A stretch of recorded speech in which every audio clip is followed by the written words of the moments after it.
in terms of the interest conversion, what I mean is everybody is in it for themselves. Sadly, we are in quite an individualistic society, and there has to be a reason why I would go out my way to care about your experience. For me to care enough about the hardship you're experiencing, the bias you're experiencing, there has to be a conversion of interest. Now, it's really clear why I don't want bias to exist, and racism to exist, because I want to have a happy life. But why someone who has racial privilege, why would they care? Because their life's fine. And so that's what we need. We need interest conversion. If we think about the business case, according to the research, organizations with diversity at the top of organizations, they do 35% better. So therefore, there's an interest conversion. I need diversity at the top because actually I'll get better financial returns. This person from an ethnically diverse background, from the global majority, wants more opportunities. There's a conversion of interest, but sometimes there isn't. And sometimes we have to help find that. Hi, my name is Nadia Nagamutu, business psychologist, coach, speaker, and founder of Avenir Consulting, which creates organizational growth and success via inclusion and diversity. We've been discussing the benefits that diversity brings to companies' bottom line performance for decades with more and more evidence. But there are so many questions organizations still have about how to achieve it. How do you create a culture where people feel valued for their uniqueness and the qualities they bring? I believe it's crucial to the future success and sustainability of every organisation that they find the answer to this question, to make sure that each employee is not only supported but also appreciated. With this podcast, I aim to get some of the key challenges to creating inclusive workplaces out in the open and start uncovering the solutions to embracing a culture that cares for everyone. I'm going to be having conversations with some of the most inspiring people in different countries and across industries who are pushing the boundaries on inclusion and diversity in the workplace, from topics such as parenting in the workplace, ethnicity, age, gender, mental health, and all things inclusion. I want to create a movement to change society through sharing life experiences and creating more empathy and connection. Why care? I believe that once we have organisations and societies that accept and value everyone for who they are, we become healthier, happier, and better in our roles both inside and outside work. Hello, and welcome to episode 38 of Why Care. My name is Nadia Nagamutu, and I am your host. In this episode, I am delighted to welcome Jenny Garrett, OBE. Jenny is an award-winning career coach, leadership trainer, and author of Equality versus Equity, tackling issues of race in the workplace. Together with her team, she delivers impactful development to support women and those from ethnically diverse backgrounds to progress at work, as well as supporting majority group leaders to make inclusion happen. She's also co-founder of a social enterprise, Rocking Your Teens, which connects corporates with a pipeline of future talent.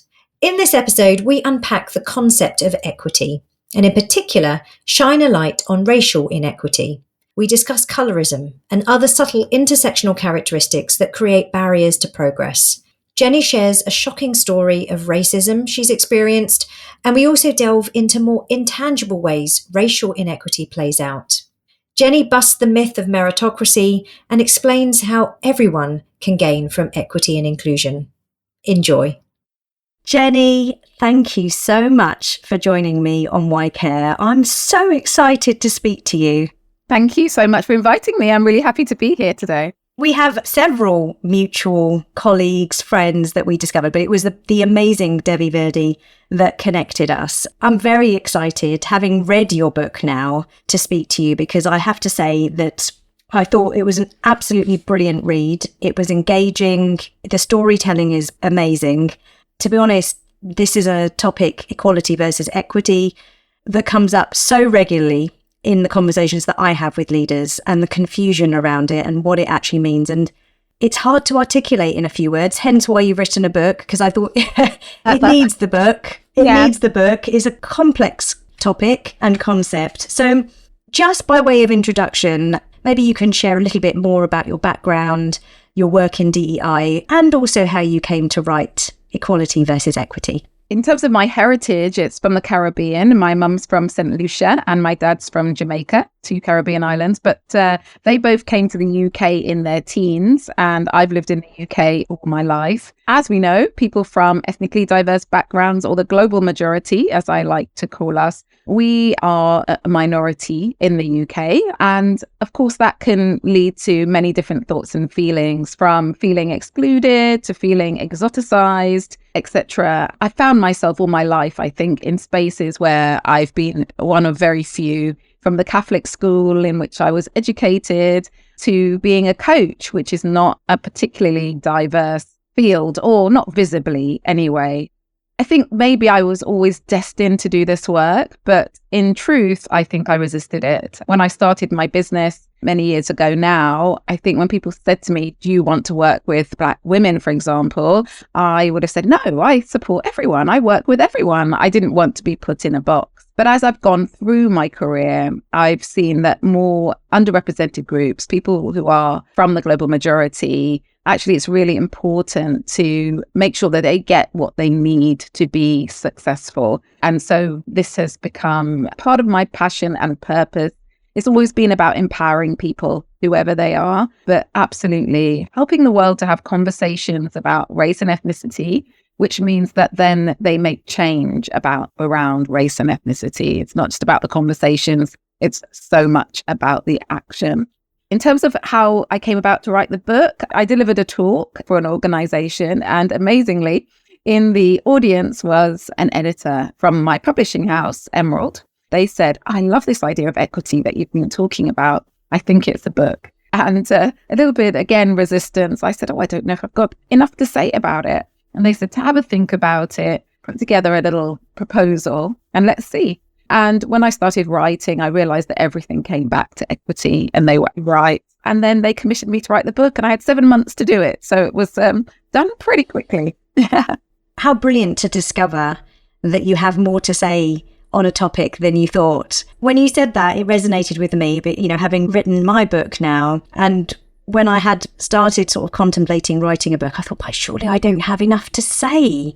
What would be so interesting that people might want to read? Yes. A whole book on this.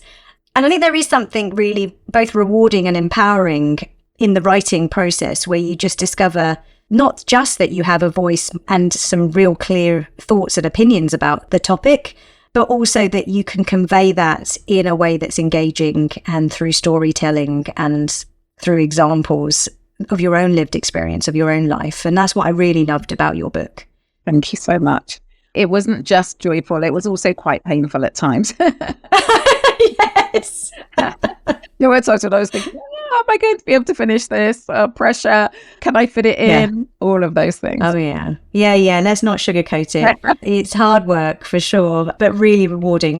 The title of your book is Equality versus Equity. So it seems like the most obvious place to start is if you could just give us some clarity about what that means. What is equality versus equity? Yes. So for me, equity is about understanding and giving those from underrepresented groups what they need to achieve equal outcomes. It's not focused on the inputs, it's focused on the outputs.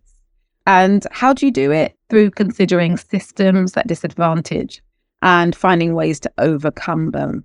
So for me, just explaining that, when we think about equity, it's about getting to know people, taking an individual approach and saying, you need 3 training programs, maybe you don't need any. And with those 3 training programs that you get, you might then be at the position to be able to really match your other colleagues in order to go for that next role. So it's starting to understand that everyone doesn't need the same. Actually, it's a much more individualized approach, understand what people need to be successful. But it's also this thing about systems. It's about understanding what gets in the way. Some systems are written down and really clear, some are not. Accent bias is a big one. I definitely think in some organizations, at the top of organizations, there is definitely an accent bias. Yeah. And so there's an unwritten rule. If your accent isn't a certain accent, then actually it's very unlikely you'd ever get to that position. And so it's starting to surface these things so that then once we're aware of them, we can change them and do something about them. Yeah. And that's the value of really understanding the distinction Is the call then for leaders and people in general to be looking for the systemic inequities around them? Absolutely. But I think it starts at a very individual level. What I've noticed in organizations, because we run programs that are for people from the global majority to help them break through the glass ceiling, and also the programs support their line manager and support senior sponsors. So we're working at 3 different levels at the same time in an organization. Ultimately, the senior sponsors have the most power to change things. And so it's about illuminating to the most senior people what could possibly need to change. A lot of the time, they're the ones who put this in place in the first place, or what it is systems and processes that work for them. And so it's about helping them to see, oh gosh, this works for me. This really doesn't work for others. What can we do about that? Do we need that qualification? Or is it just because we've traditionally had someone with that qualification? Or do we need the skills or the ability to learn? Yeah, which is hugely uncomfortable. Obviously, to get your head around that reality, if someone is offering you some insight into a systemic inequity, it's easy just to go, oh, I don't know. I don't think that applies here. It's so intangible often to measure the inequity. And in your book, you specifically talk about racial inequity. Yes. Although you say that obviously inequity plays out across all diversity characteristics, but you're shining a particular light on racial inequity. What is it about racial inequity that people particularly struggle with? Yeah, I think there are many reasons. One of them is that you are likely to have a woman in your family. You may have someone who has a disability in your family, but a lot of people don't necessarily come into contact with people from different races and ethnicities. So immediately, the ability to step into someone else's shoes is more challenging. And also just that sense of otherness, easy to other people from different backgrounds to yourself when you never come into contact with them. So I think that's one of the starting points about why it's so challenging. But I also think there's a huge stigma around being called racist.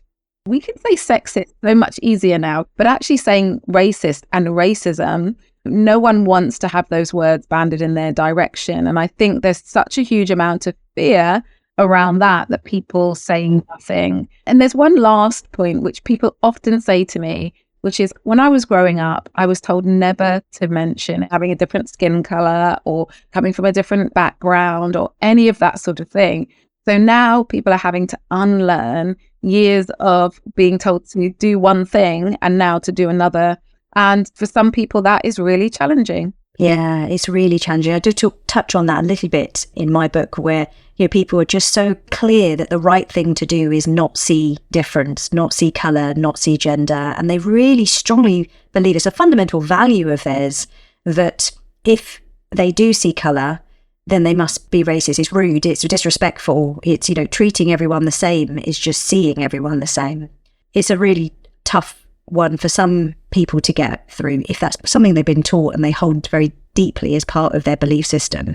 Yes, absolutely. One of the earlier parts in your book, you talk around colorism. And I was intrigued, I was curious really about, you say that you personally have benefited from colorism. Yeah. You say it's because of your medium brown skin and green eyes. Can you expand a little bit about what you meant by that? Yeah, it may be hard to explain in some ways, but definitely the lighter the colour of your skin in society generally, the more you're seen as beautiful, the closer you are to whiteness. And that can be the shade of your skin. It can also be about your features as well, the shape of your nose or the shape of your lips or the shape of your eyes. And there's a huge amount of research about this, about the fact that the closer you are to whiteness, the more you have advantages in society. White people are more comfortable with you because of the shade of your skin, your features, the way you talk, your hair. And the further away you are from that, the more it feels like you are different. And absolutely, I think that I could not say that I have not benefited because I must have done. I can't specifically say someone said, because of the shade of your skin, I'm going to invite you into this meeting. But I absolutely know it will have helped me in some ways. It would have made me accessible, more appealing to people who feel that the darker skin is not appealing, less threatening, all of those things, which mean that I'm more able to step in a door. To name it and talk about that really, really upsets me, because my whole family, is people who have a darker shade of skin to me. And that means I know that they are experiencing more barriers than I am in society. Even if they are more intelligent or more capable or more experienced or whatever it is, that will be a barrier.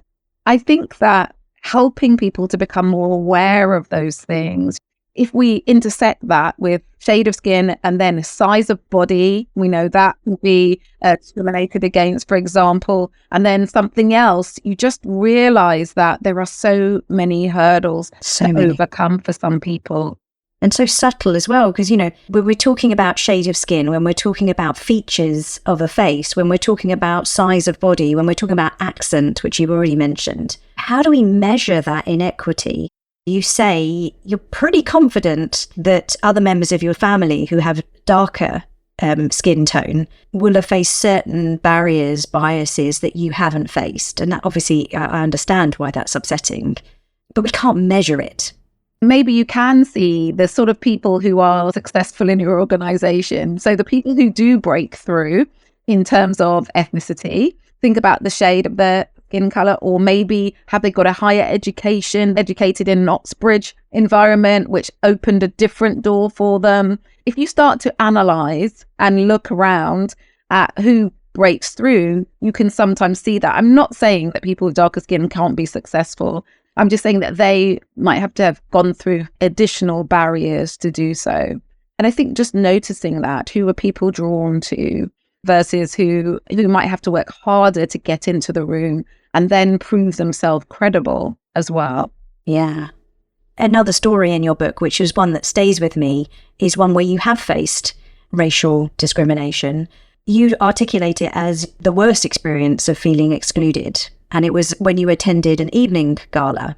For those who haven't read your book yet, just expand a little bit on that story, because I'd love to learn a little bit more about your views on what happened there. Yeah, it was an awful experience, actually. What it was is I'd been at an event and there was a gala dinner in the evening. I was dressed up. I had a gown on. In my mind, there's no mistaking why I was at the dinner. I sat on a table. I sat with a group of people who I did not know. And I sat with them and they were all white. They started making conversation, as you do, which was fine. But the person opposite me, the first thing they said was, "Where do you go on holiday?" And I am a person who loves to holiday. So I thought, this is a great conversation piece. And I said, I like to go everywhere. I've been here, I've been there, but there's so many places I want to be in the world. And I think I was completely off guard as well. I think in some situations you are a little bit guarded and you're prepared. But I think I was open and vulnerable. And this person just said, "But don't you go back to your own country?" So I thought that's a strange thing to say. And I said, "Oh, my family are from the Caribbean. I absolutely have been back to the Caribbean, but it's not the only place I'll go because there's a whole world out there." And then he proceeded to tell me that I should go back to my own country and didn't know why there were so many people of my background here and would we be more comfortable elsewhere. Now, that was quite offensive. Actually, I missed out the first thing that he said to me, which was, "Are you catering staff?" Oh, gosh. When I'm sitting opposite him in a gown. He wanted to offend you. He was making a point through that. Yeah. It wasn't a serious question. Yes. Well, yeah, we never know what's going on in someone's mind. But yes, it felt like that. So I had those comments and I was feeling very uncomfortable because I was thinking you're being outwardly racist to me. But the most sad thing was that there were people on the table who were squirming but didn't speak up. I didn't experience allyship. I know they knew it was wrong and they felt very uncomfortable, but they didn't do anything. And I remember leaving the event early. I maybe stuck it out for a while and I just got up and I saw one of my colleagues who'd been sitting on another table and they said, "Are you okay?" And I just said, "Hey, I'm fine." And the next day I told them what happened and they said, "Oh, we need to, report them, blah, blah, blah." It was the fact that I felt vulnerable. It was very offensive directly, but also that no one, and I can tell you there were at least 4 people who overheard, none of them did anything. That was awful. And why do you think in those circumstances, because this isn't a one-off example, there'll be many examples similar to the one you've just shared, why are people so passive in those moments? It's a hard one. I think sometimes I've been told by people they don't want to be ostracized themselves. So if they stand up for me, is that person going to attack them? So there's a bit of self-preservation happening. I think people don't have the words. They don't know what to say. And, one of the biggest things I'm always asked with my talks is, I want to know exactly what to say and how to say it. I think it's, what are the form of words that I need to use because I've never had to do this before. I don't know what they are. I think it's partly that. And I also think that one of the things that I hope more people are learning is that actually you hurt someone, you hurt everyone. The fact that he was rude to me there has an effect on everyone. They were passive bystanders in that situation. And perhaps they went home and felt a little bit bad about themselves, even though they didn't do anything. There's always a cascading thing. By hurting me, my pain is everyone's pain. And I love the way that you frame that from an outward appearance, it looks like the target was you, but actually it isn't just about you. This is much broader. And as you say, that attack, I call it an attack, affects so many more people. Yeah. So many more people. And in that moment, if you were to have had someone say something, what would they have said or done that could have helped in that moment? I think anything would have been okay. I think if they just said, can we move the conversation on? It could even be a distraction as opposed to, actually, I think you're being very offensive. This is inappropriate. You wouldn't ask me if I go home for holidays. You don't know where I'm from. So they could have done all of that, but just distract and change would have been a good intervention, to be honest with you, or even to say, are you okay? I might have said, yeah, I'm fine. I can handle this. Or I might have said, no, I'm not. But just something like that. The silence in a way says this is okay. Saying something, however small, says, I acknowledge what you're going through and I'm here for you. At that point, I was younger than them as well. In chapter 1, I'm going to read a little excerpt from your book now. You say, the issue is that racism is ever present, shape-shifting and constant, and therefore takes vigilance and interest convergence for change to take place. What do you mean by racism is shape-shifting? We've all heard the term that there was no dogs, no Irish, no blacks on the doors when people were seeking accommodation many years ago, decades ago. Now, we don't have that obvious kind of racism generally. Even that experience I had at that gala dinner, people are not usually so obvious. Now It's much more subtle. Those microaggressions, subtle bias, who gets these stretch opportunities, who's considered talent, who's given a second chance. I've got an example for you. I was in Romania last weekend and I didn't see one other person who was black where I was in Romania. And as I came into the airport, I was asked so many questions that my person who was accompanying me, who was not black, wasn't asked. I was asked why I was there, what the name of the venue I was visiting was, when I was leaving, and I had to prove evidence that I had a ticket to leave the country. So there was definitely something there, that was in a country with very little diversity, or in the area of the country I went to. And actually, if anyone's Romanian, I had the best time. I had so much love from everyone. This is just a tiny snippet of what happened at the airport, but it looks different. I think that's important. It's subtle, it's small, it's those tiny cuts that you receive on a daily basis that eventually get you to the point of bleeding out, these little things that happen that tell you don't belong. That's what I mean by shape-shifting. And that's what it looks like now.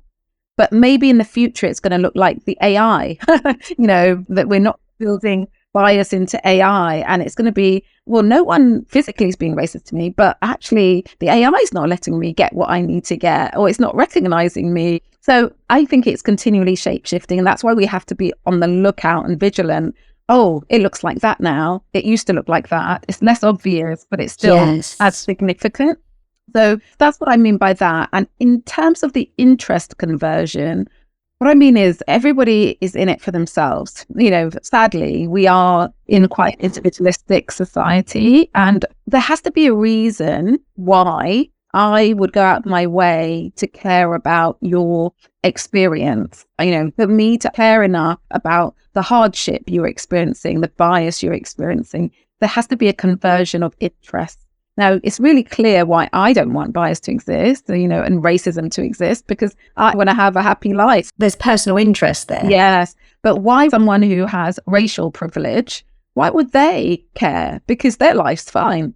And so that's what we need. We need interest conversion. If we think about the business case, according to the research, organizations with diversity at the top of organizations, they do 35% better. So therefore, there's an interest conversion. I need diversity at the top because actually I'll get better financial returns. This person from an ethnically diverse background, from the global majority, wants more opportunities. There's a conversion of interest. But sometimes there isn't. And sometimes we have to help find that. I think the killing of George Floyd was a moment where people were at home and they just realized, oh my gosh, I don't want to live in a society where someone can be killed on the street in front of everyone. That is of interest to me. And of course, it's of interest to Black people for that not to happen. So it's finding the conversion of our interests. And I love that concept because in a number of conversations around this kind of zero-sum game where you win, I lose, and how we create that conversation or that mindset shift, which is what you call it, that's what's necessary, a mindset shift, so that people don't feel like they're losing out, but that indeed it is within their interest too, to create a world where things like being killed on the street for doing absolutely nothing, it doesn't happen. And can you talk a little bit more about that mindset shift? Because, you say that equity is more than action and it is related to this mindset shift, not just from those who currently have power, but also a mindset shift for those from underrepresented racial groups as well. So you say the underrepresented racial group need to understand what to do with their new opportunities, with their distributed power if they haven't had it before. And those who currently have power need to have that mindset shift to let go of the advantage that they previously had without feeling resentful. And for me, that was sort of the key 3 words of that sentence, without feeling resentful. So how do we create this mindset shift? Yes, I use the analogy of a seesaw and the sort of imbalance of power. That some people are very powerful, they have the weight. Other people have less power and they're sort of high and dry. And when we start putting the sandbags on to even things up a bit, that's when we can experience some fear and some resistance. If I've always had opportunities, if people have always opened the door to me, and now I see them opening it for someone else, I can think, well, I've lost out on something. I'm losing out. I've even had conversations with people who say to me, I'm a white man, there's a target on my back. Yeah, people have felt very much attacked by this. And so I think for me, it's really about being really clear on what this is. It's not saying we want to be better. In fact, no one is better than anyone else. People are different to each other. It's saying we want some people to get an opportunity. And that opportunity may have always come to you, and it might not always come to you now. It might also go to someone else.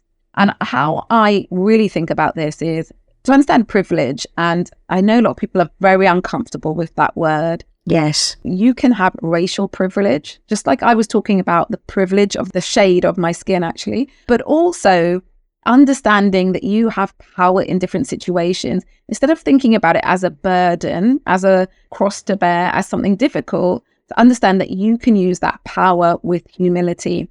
So I'm a straight woman, okay? But in spaces where I am with people from the LGBTQ plus community, in those spaces, I can really show up and use my privilege because I'm not being discriminated against because of my sexual orientation.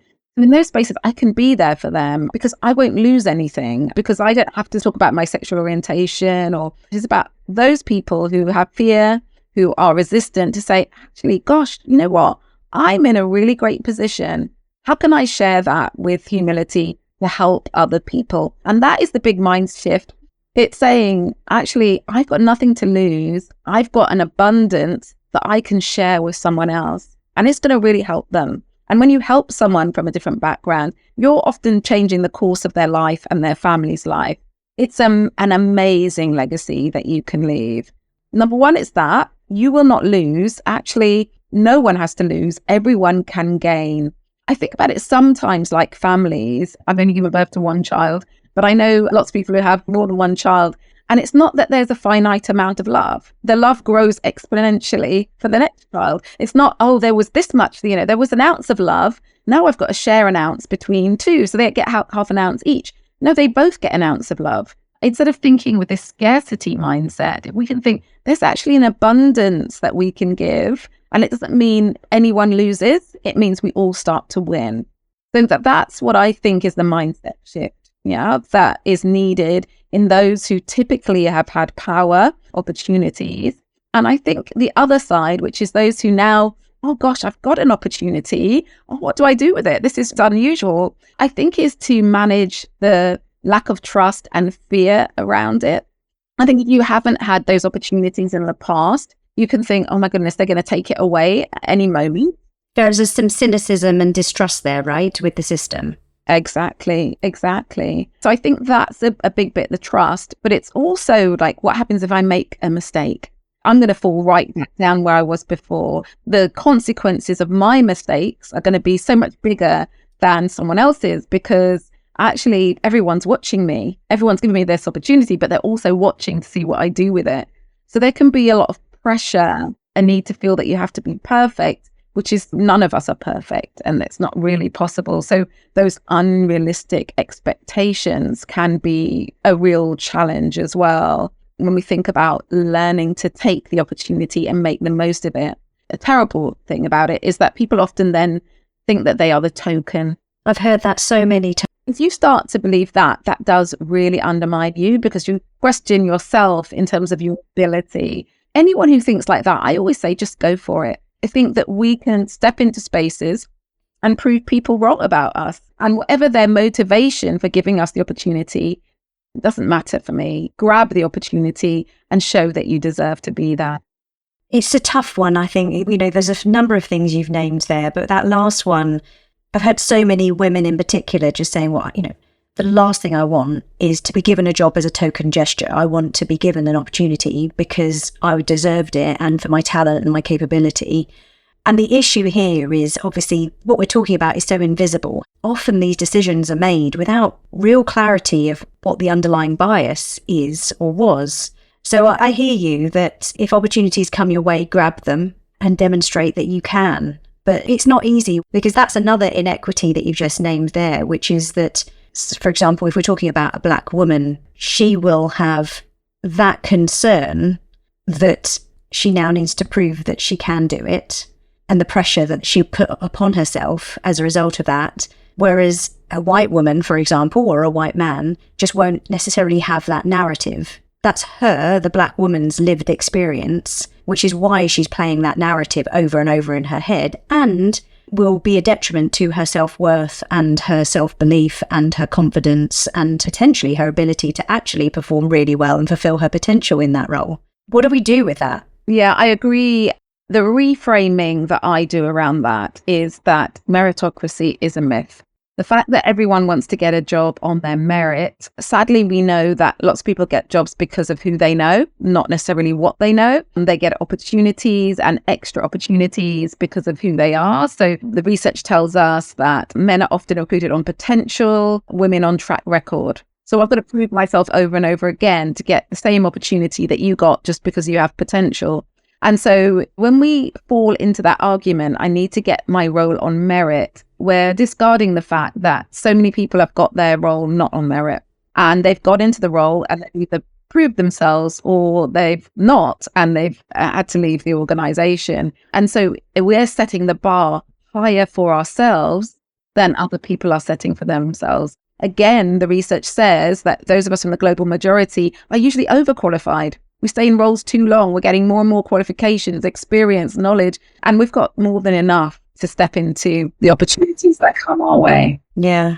You tell a really powerful story of a boy, and who obviously grows up into a man, called Albert in your book. And you explain his experiences at childhood, through school, through into employment, and the cumulative impact of those experiences on his self-belief, his motivation, his outlook on life. Could you just offer a very high level kind of why you decided to offer this picture of Albert's life?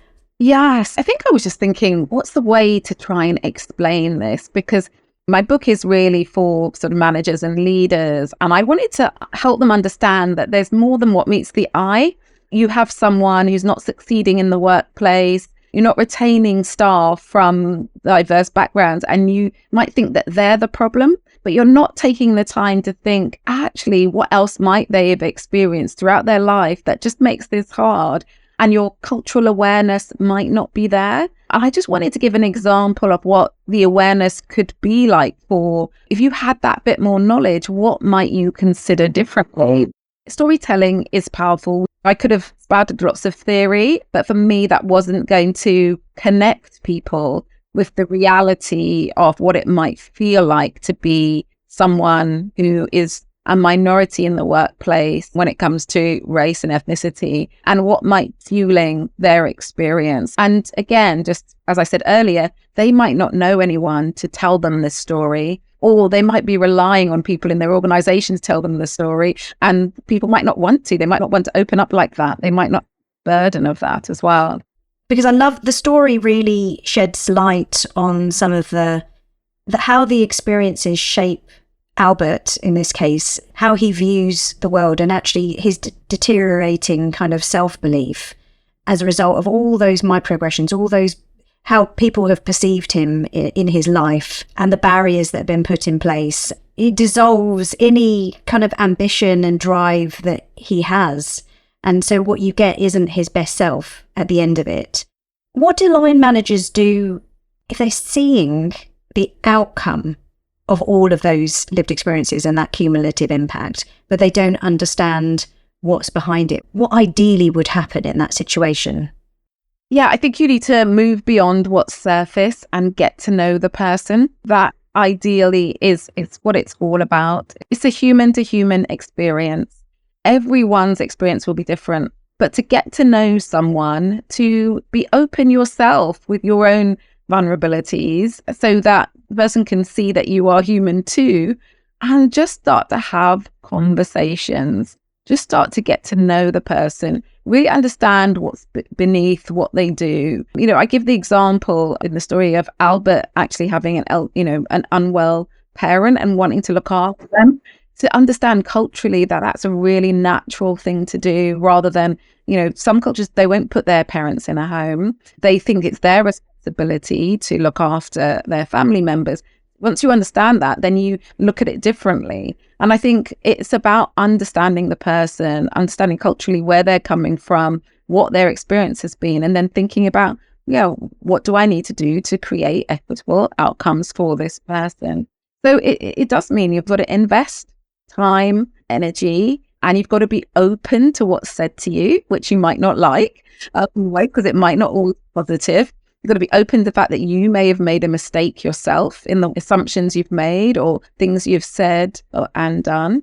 And this willingness to really see the person for who they are and what they bring, but also come at it from a really positive place. Difference is to be appreciated and adds value to everyone's life. So rather than trying to squash the difference, ask people to assimilate, think that it's difficult because there's difference, think about the richness that it brings. It's listening, it's communicating, it's being humble. I definitely think that it's also about openness. And I found in my experience with my coaching particularly, that there are some quite senior leaders who have quite diverse backgrounds that you wouldn't expect, have had experiences that you wouldn't expect, and they're not willing to be vulnerable to let people in their organization know. It might be I had a working class upbringing. It might be I had a parent with mental health issues. So when they're not open, it doesn't role model that openness for their staff. Yes, I also touch upon that, in organizations beyond discomfort is when all leaders feel able to share their stories, role model, through vulnerability, through that humility and asking questions and being open, but also being open to receive as well. That's a special type of organisation where you've got the majority of leaders leading in that way. Speaking of my book, and as we are coming to the end of our conversation, I'm asking this to all my guests in this season. What has been the most uncomfortable thing that you've had to manage in yourself or address as an inclusive leader? How did you navigate the discomfort of recognising something in yourself in order to be a more inclusive leader? Right. It's a really interesting question. Yeah, so I think that I'm having to rewire my brain around pronouns. I see someone and I automatically assume their gender and their pronouns. And I really I hear what their pronouns are, if they're different to what my brain has told me they should be. Sometimes I make mistakes around that. And I'm really working hard on it because I know it's hurtful when I do that. And I will apologize. I will accept my mistake. But I think that's probably one of the areas where I really need to, work on these ruts and grooves in my brain that could keep fast tracking me to the wrong place. And I don't want to hurt people. And sometimes I say it and then someone will have to say, oh, they. And I think, oh, gosh, I didn't even realize I did that. I hear you. It resonates with me as someone who is heterosexual and cisgender. It's a challenge for me to stop my brain, exactly as you said, from just going on autopilot and just making an assumption, and exactly the same. And I've experienced it and I felt awful. And one of those people who replays a moment over and over and again. So afterwards it will stay with me where I was like, oh my goodness, I can't believe you made that mistake, And maybe as a DEI practitioner, I am harsher on myself because I feel like I shouldn't be making that kind of mistake. But of course I am, and we are only human and need to be a little bit more compassionate and kind to ourselves, whilst also trying our best to learn and practice. Well, Jenny, it has been amazing chatting to you. I feel like I only scratched the surface of your book and everything that's in there. I genuinely couldn't recommend your book more highly. If people wanted to connect with you on social media, where can they find you? Yes, LinkedIn, just Jenny Garrett. Twitter is Jennifer Garrett, and Insta is Coach Jenny Garrett. Or just go to my website, jennygarrett.global. Excellent. Well, everything that Jenny and I spoke about today is going to be available in the usual place on our show notes page, avenirconsultingservices.com, under podcasts. Thank you so much, Jenny, for your time, for sharing your stories and all your advice and insights. And thank you for your book. Thank you for joining me. It's been an absolute pleasure, and good luck with your book. Thank you. That concludes episode 38 of Why Care. This was a particularly powerful conversation as it illustrates some of the deep systemic inequities in today's society. I believe that if organisations show courage to have the much needed conversation around creating equity, we could move forward at a greater pace. Do let Jenny and I know what you thought of today's show.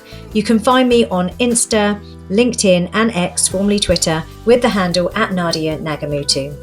If you're a Why Care fan, then you probably have picked up by now that I have written a book. It's called Beyond Discomfort, Why Inclusive Leadership is So Hard and What You Can Do About It, and it's out in March 2024. You can pre-order your copy on Amazon.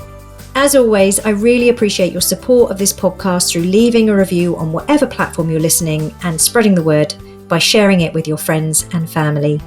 Huge thanks to Mauro at Kenji Productions for editing this podcast, and Glory Olibori for supporting with the show notes and getting it out there on social media.